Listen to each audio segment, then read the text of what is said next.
I didn't tell you because you'd be weird about it, she said after I learned she was sharing a hotel room with her ex. I didn't argue, just said, okay, and went to bed. The next morning, I moved out while she was at work. My note: didn't want to be weird about it.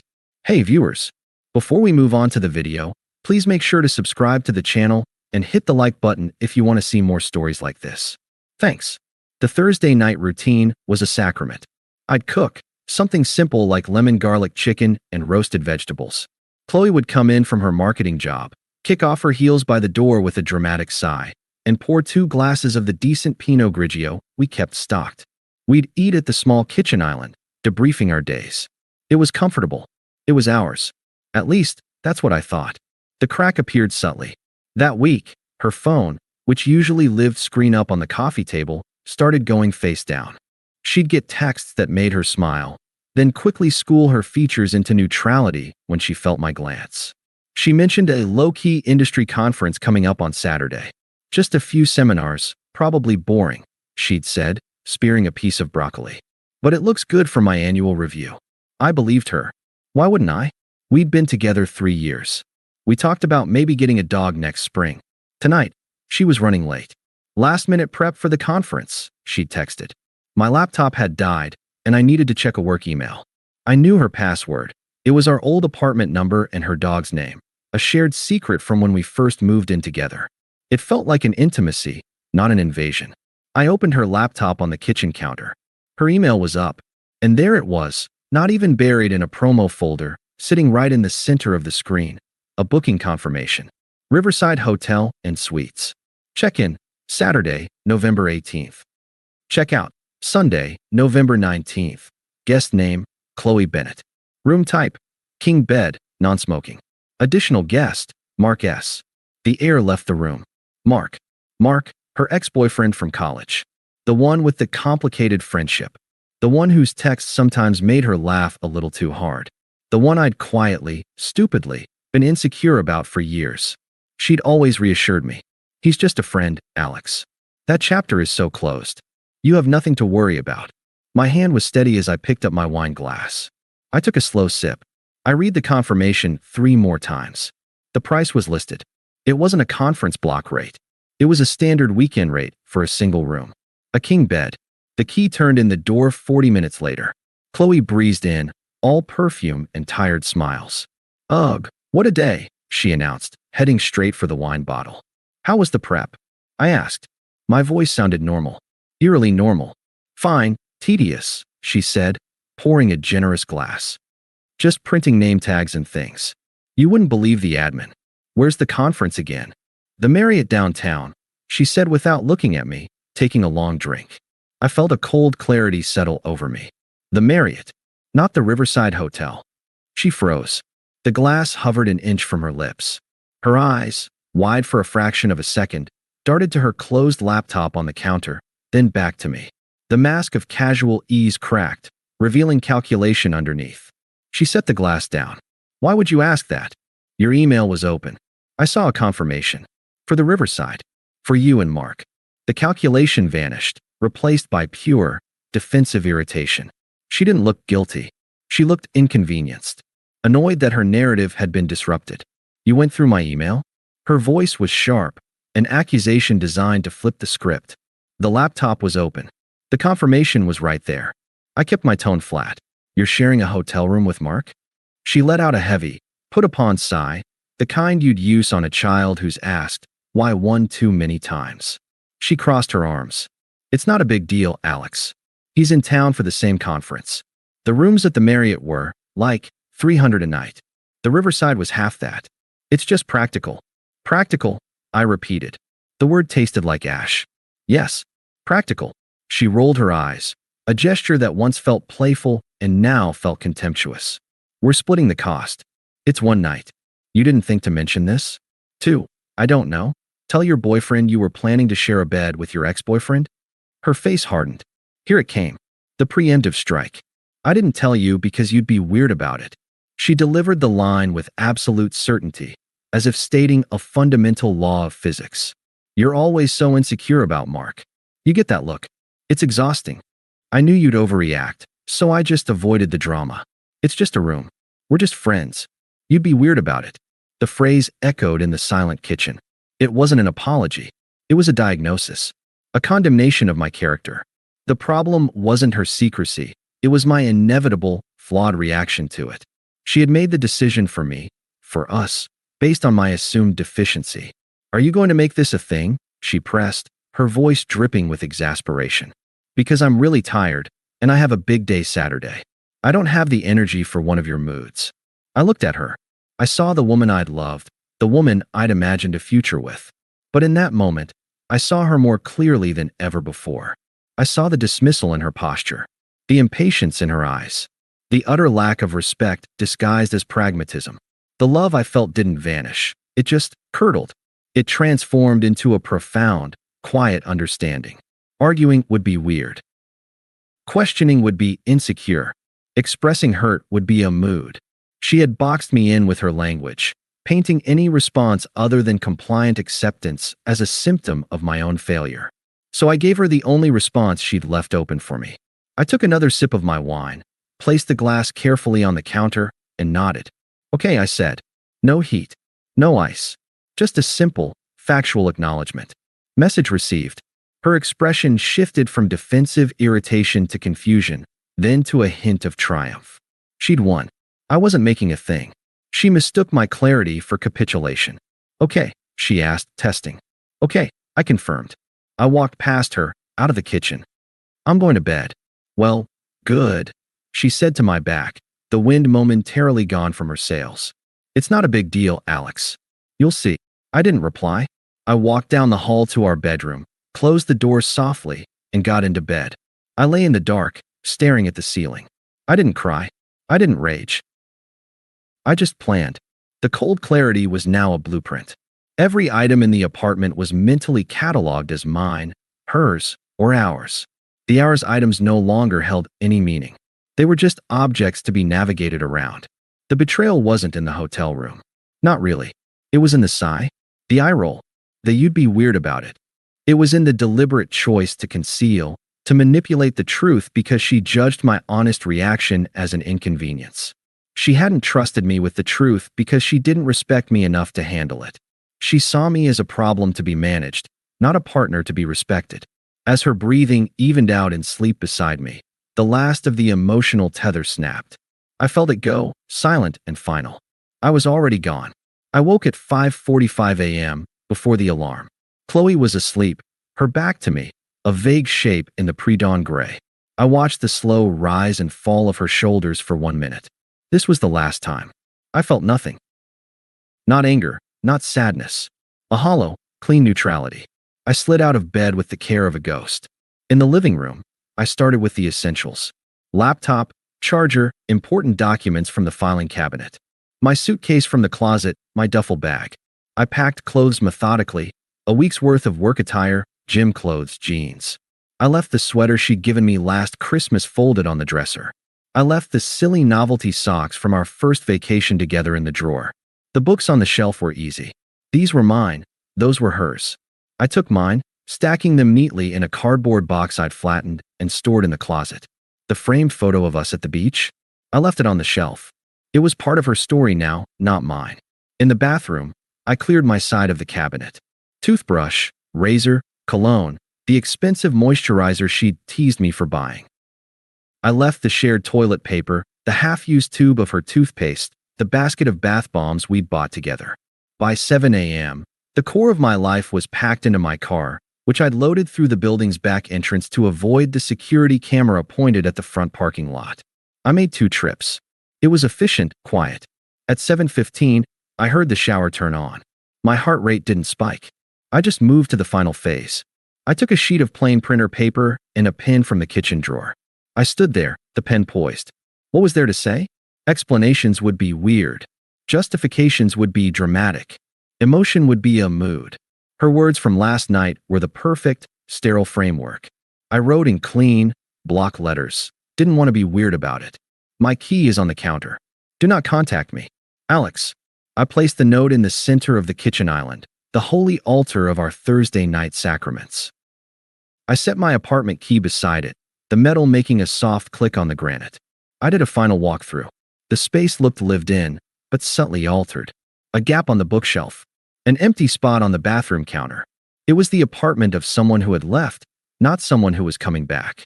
The shower stopped. Time to go. I closed the front door behind me for the last time, listening for the solid thunk of the lock engaging. I didn't look back. I got into my car, which now held the tangible sum of my independence in boxes and bags. I didn't drive away immediately. I sat in the driver's seat, hands on the wheel at 10 and 2. I looked at the building, at the window of what was, for 3 more hours, still technically my apartment. I waited for the feeling. The crushing grief, the fiery anger. It didn't come. There was just a vast, quiet emptiness. Not the emptiness of loss, but the emptiness of a canvas that has been wiped clean. It was terrifying and peaceful in equal measure. My phone buzzed in the cup holder. A notification for a 9:30 a.m. meeting I'd almost forgotten. The mundane anchor of reality. I put the car in drive and pulled out of the parking lot. I drove to a boutique hotel across town, one I'd booked on my phone at 2 a.m. while lying beside her. I'd paid for a week. It was a stopgap, a sterile bubble in which to think. The clerk handed me a key card. The room was anonymous and quiet. I placed my suitcase on the luggage rack, set my laptop on the desk. I sat on the edge of the bed. Now, the silence was absolute. No hum of our fridge, no distant traffic from our street. Just the faint, impersonal whir of central air. I thought of her finding the note. The confusion, then the dawning comprehension. The panic. I didn't crave it. I didn't dread it. It was simply a next event, happening in a parallel world that no longer intersected with mine. The feeling that finally surfaced wasn't about her at all. It was a deep, bone-level exhaustion, and underneath it, the first faint spark of something else. Something that felt like oxygen returning to a room that had long been starved of air. It was over, and I had been the one to end it, not with a scream, but with a whisper. Not with a fight, but with a simple, devastating acceptance of what she had offered me. Nothing. I lay back on the unfamiliar bed, staring at a different ceiling. I had a list of things to do. Call my landlord, the lease was in my name, forward my mail, find a realtor. But for now, I just breathed. The weird, dramatic, moody part was over. Now, the rest of my life could begin. The hotel room was a cocoon of white noise and neutrality. I slept for 12 hours straight, a deep, dreamless coma of exhaustion. When I woke on Saturday morning, the day of the conference, the silence felt like a physical presence. I ordered overpriced room service coffee and sat at the desk, powering on my laptop. The first order of business was surgical detachment. I changed all my passwords. I removed her as an emergency contact from my work files. I logged into our shared streaming accounts, the ones under my email, and changed the passwords there too. It wasn't petty, it was administrative. Closing joint ventures. My phone, which I'd kept on Do Not Disturb, lit up like a distress beacon when I finally looked at it. 1:42 p.m., Saturday, Alex. Where are you? Did you go somewhere for work? The note. What does this mean? 3:15 p.m. Okay, this isn't funny. Call me. We need to talk. 5:08 p.m. You're really doing this? Over a misunderstanding? I'm at the conference. Call me. 10:31 p.m. You're being childish. You just left. You can't ghost me like this after 3 years. I read them with a clinical detachment. The progression was textbook. Confusion, annoyance, accusation. No apology. No acknowledgement of the misunderstanding being her deliberate lie. I didn't block her number yet. I wanted to see the script play out, but I didn't respond. Silence was my only language now. Sunday brought a new tone. 9:17 a.m. Sunday, Alex, please. I'm coming home. Can we please talk when I get back? I'm sorry I wasn't more transparent. Transparent. A corporate buzzword for a personal betrayal. Still not, I'm sorry I lied. Not, I'm sorry I shared a bed with my ex. I drove to a storage unit I'd rented online and moved the boxes from my car. It felt good, like consolidating troops. In the afternoon, my friend Dave called. Dude, what is going on? Qley just called my wife, sobbing. She says you vanished and left a cryptic note. She's freaking out. I took a slow breath. Did she tell you why? She said you had a fight about her going to a conference. That you overreacted. I could see it. Her version, polished for sympathy. He got weird about a work trip and just abandoned me. Dave, she booked a hotel room at the Riverside for Saturday night. A king bed. The reservation was for her and Mark. She told me it was a conference at the Marriott and never mentioned he was involved, let alone sharing the room.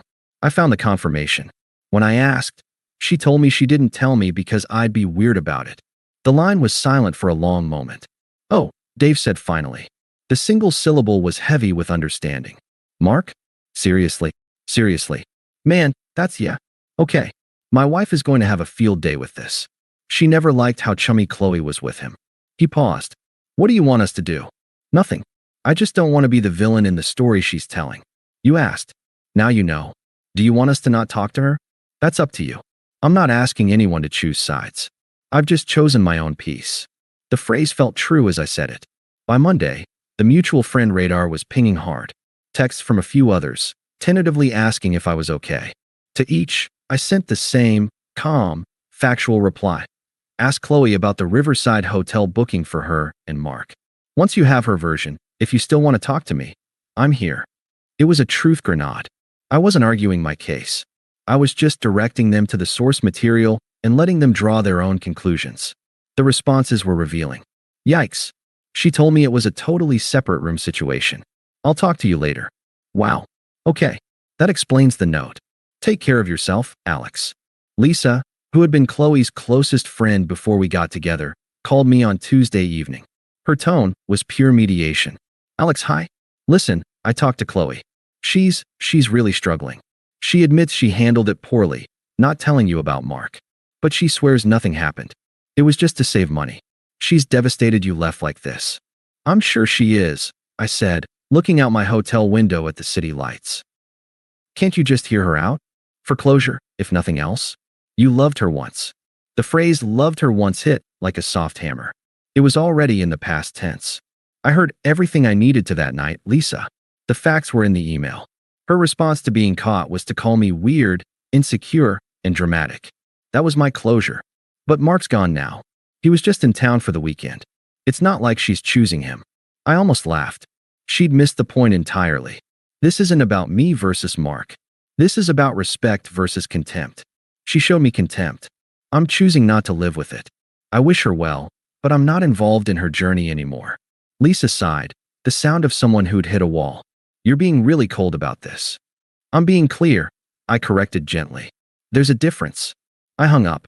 The first waves of social karma were lapping at Qley's door. Her story was leaking, and the leaks weren't in her favor. I could feel the narrative shifting, even from my isolated hotel room. She was no longer the innocent girlfriend ghosted by an unstable man. She was the woman who'd hidden a hotel stay with her ex and was now facing the consequences. The quiet middle stretched. I went to work, performed normally. I found a realtor and started looking at small, modern apartments across town, in neighborhoods she'd always deemed too far from the action. I started going to the gym at 6 a.m., relishing the brutal, mindless repetition. I began to sleep through the night again. And then, through the fragile grapevine of mutual acquaintances, the first whispers of Mark's true colors reached me. Dave's wife, Sarah, had a friend who knew Mark from college. Apparently, Dave said over a beer that Friday, a week and a half after the night, "Our boy Mark is a bit of a grifter. Between jobs. Or, more accurately, between getting fired from jobs. He wasn't there for any conference.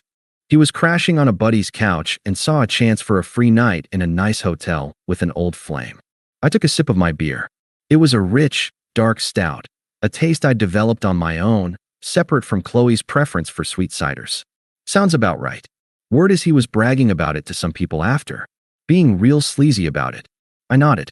I felt no triumph. Just a grim validation.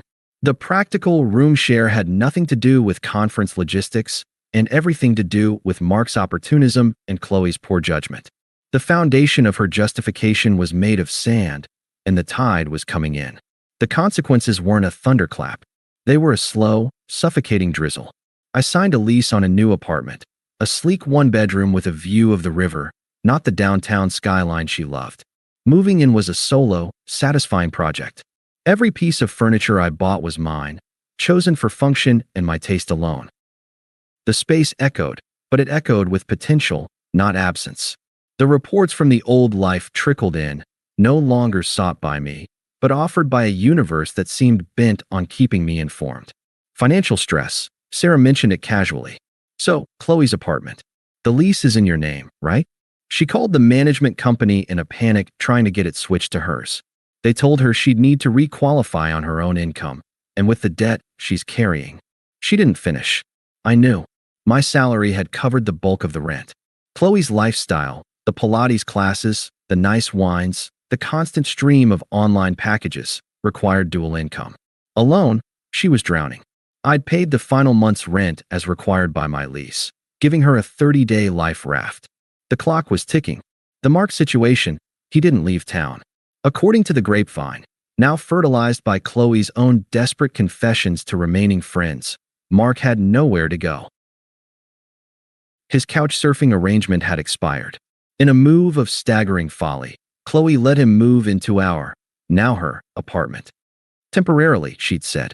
Dave delivered this update with a grimace. Sarah's friend saw them arguing at the griddle last weekend. Said Mark was talking down to her, calling her naive. Looked like a real prince. The image was clear. The charismatic, challenging ex was now a surly, unemployed housemate. The fantasy had curdled into a depressing reality. Professional erosion. My old colleague, Ben, who worked in a building near Chloe's office, sent me a text. Saw your ex at lunch. She looked rough, man. Heard through the gossip mill that some guy showed up drunk at her office last week looking for her. Caused a scene. Security got involved. Not a good look. Mark. It had to be. The instability wasn't contained to the apartment. It was bleeding into her professional world, the realm she cared so much about. Her reputation, always so carefully curated, was getting stains no amount of spin could remove. Social isolation. The friend group had quietly but decisively polarized. The ones who valued loyalty and straightforwardness drifted to my side, not with drama, but with simple, sustained presence. An invite to watch the game here, a coffee there. The ones who thrived on chaos and drama were still in Chloe's orbit, but they were fewer. Lisa, the mediator, had stopped calling me. I heard she was spending a lot of time consoling Qley, a thankless task that was wearing her thin. I didn't revel in it. I observed it with the detached interest of a biologist watching an inevitable natural process. She had chosen secrecy, which bred distrust. She had chosen Mark, who was a parasite. She had chosen to disrespect me, which cost her the stabilizing force I'd provided in her life.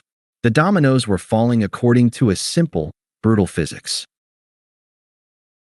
One evening, as I was assembling a new bookshelf in my silent, clean apartment, my phone buzzed with an unknown number. A voicemail followed. Her voice was strained, scratchy from crying or shouting, stripped of its usual melodic confidence. Alex, pick up. I know you're there. Look, I made a mistake, but you're overreacting.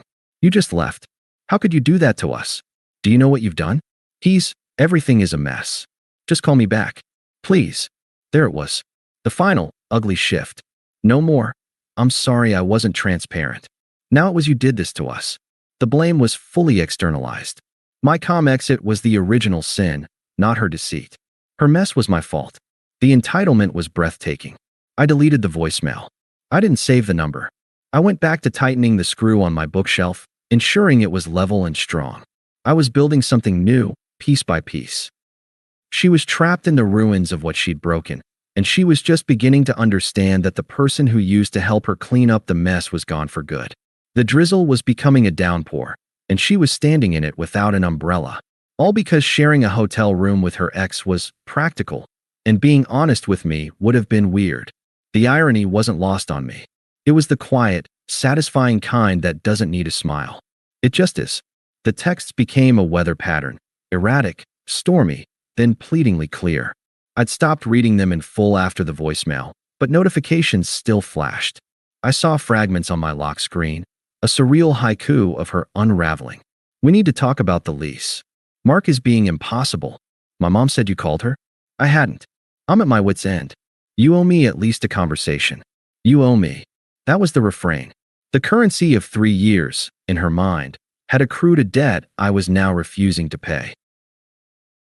The debt of my attention, my emotional labor, my stability.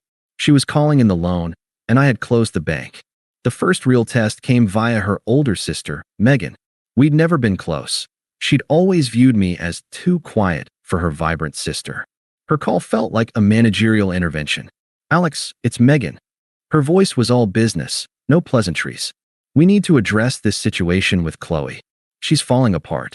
I'm sorry to hear that, I said, the phrase deliberately neutral. Not, I'm sorry for her. Just an acknowledgement of received information. She's made mistakes, obviously.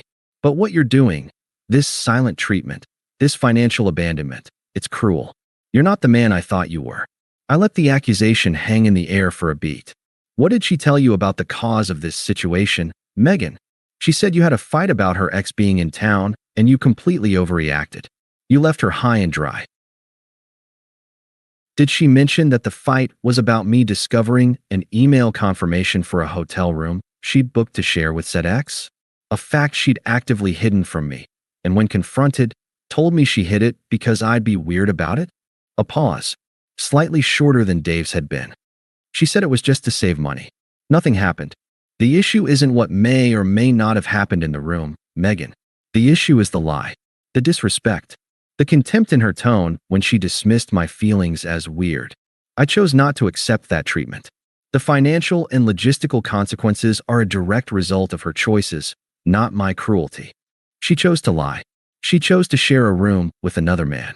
She is now facing the reality of those choices, as an adult does. Megan's tone shifted from managerial to frustrated. So you're just going to let her sink? After everything? You loved her. Past tense, I said calmly. And I'm not letting her do anything. She's an autonomous person experiencing consequences. I'm simply no longer her shock absorber. I suggest she focus her energy on solving her problems, not on trying to manipulate me into coming back to clean them up. You're cold, Alex. Really, really cold. The line went dead. I felt nothing. Not even a flicker of guilt. Megan was part of the toxic ecosystem that had enabled Qley's entitlement.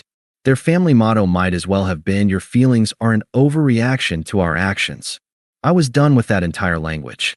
The confrontation happened on a rainy Tuesday evening, 2 months after I'd left. I was leaving my new gym, a premium place with a parking garage. My hair was still damp from the shower, my gym bag slung over my shoulder. I was unlocking my car, a newer, quieter model I'd leased after returning the old one we'd co-signed for, when I saw her. She was leaning against a concrete pillar, looking like a ghost of herself. Her once bright eyes were shadowed, her posture slumped. She'd lost weight, but not the healthy kind. She looked frayed. You're a hard man to find, she said. Her voice was raw. Had to follow Dave's Instagram to figure out where you work out now. I finished unlocking the car, opened the back door, and placed my bag inside. I turned to face her, keeping the car door between us like a polite barrier. Qley, you just left, she burst out, the words cracking. After 3 years. You didn't fight. You didn't yell. You just left. Like I was nothing. Like we were nothing. I observed her pain. It was real, but it was the pain of consequence, not of remorse. I stated a boundary. You crossed it with a lie and a dismissal. Staying would have told you I accepted that treatment. I didn't. It was one night. One stupid, practical decision I didn't tell you about because I knew you'd be like this. The old script, but delivered with desperate energy now. You were right, I nodded. I am like this. I don't accept lies. I don't accept being spoken to with contempt. So your assessment of me was correct. Your gamble that I'd just get over it was wrong. She blinked, thrown by my agreement. He's gone, okay? Mark is gone. He was a parasite. He took money, and he was awful. He's out of my life. It's just me now. Can we please just go get coffee? Talk. This was the pivot. The admission of Mark's true nature, wielded as a tool for her redemption. See, I was punished enough. Now take me back. No, I said, my voice even. No. Her face crumpled, then hardened. What? You're perfect now. You live in your fancy new life, and you can't spare an hour for the woman you were going to build a future with. The future was based on trust and respect, I said, closing the car door. The thunk echoed in the concrete garage. You broke the foundation. The building collapsed. Having coffee in the rubble doesn't change that. Tears spilled over, but they were angry now. The desperation was morphing into fury. You're enjoying this.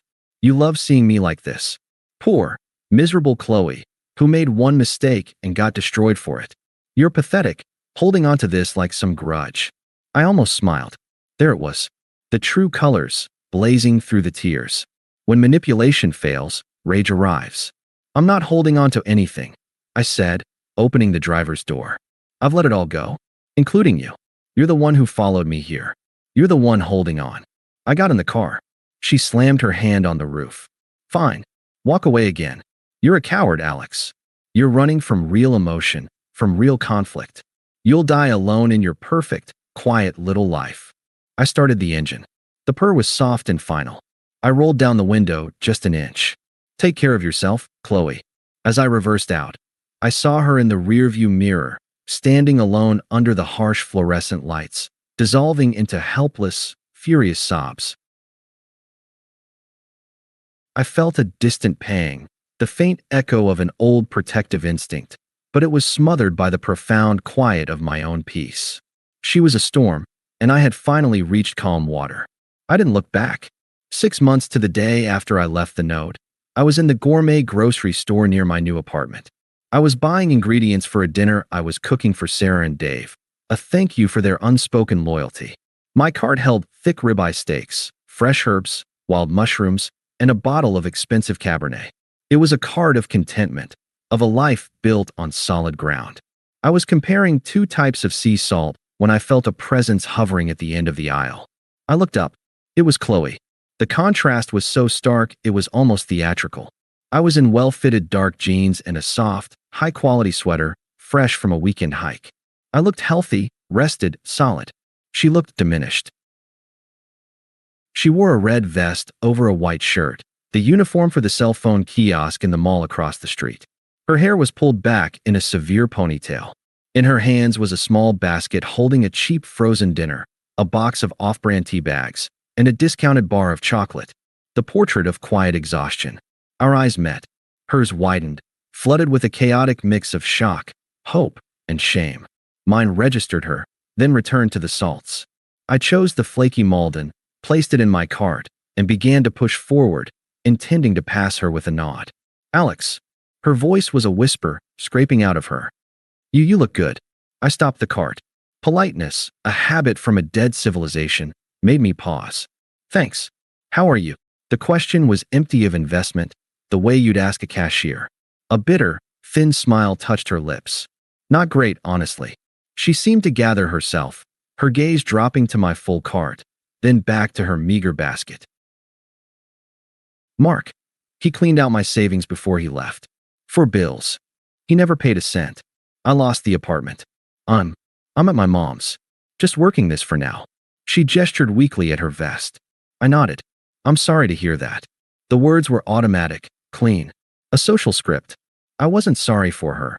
I was acknowledging a report of misfortune. The script, for her, was an opening. Her eyes brimmed. I miss us, she said, the words rushing out. I think about it every day. What I threw away. I made a terrible, terrible mistake. The biggest of my life. Can we ever? Is there any way? I didn't let her finish. I didn't need to hear the plea. My voice was calm, definitive, free of any cruelty or gloating. It was simply factual. Qley, that chapter's closed. I've moved on. Completely. She flinched at completely. Moved on? To what? To who? To my life? I said, not taking the bait about another woman. I've moved cities, actually. Accepted a director position with the firm. I start next month. You're leaving? The panic in her voice was visceral. My physical departure would make her loss permanent, geographical. A final nail. The opportunity was too good to pass up. I checked my watch, a smooth automatic piece I'd bought as a gift to myself for the promotion.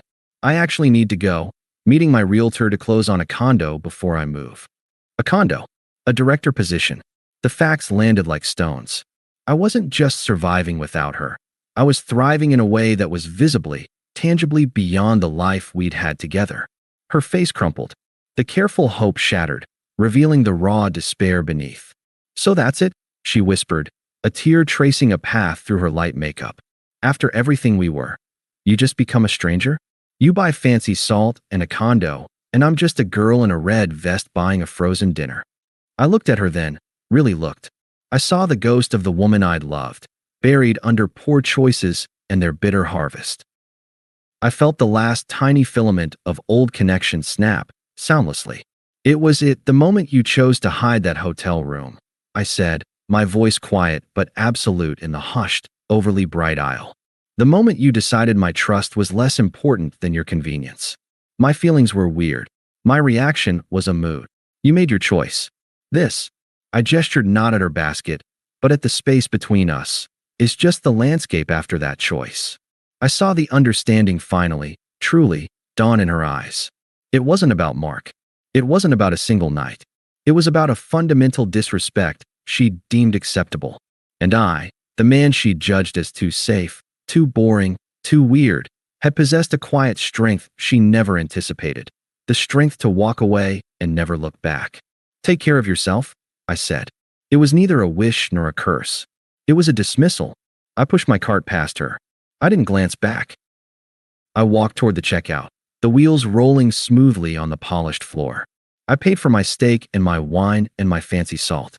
I loaded the bags into the trunk of my car. As I drove away, I didn't think about her standing there. I thought about the sear I'd get on the ribeyes, the wine Dave would bring, the laughter that would fill my new apartment. I thought about the view from my future condo, in a new city, where the past was just a closed book on a shelf. The sky was clear. The road ahead was open.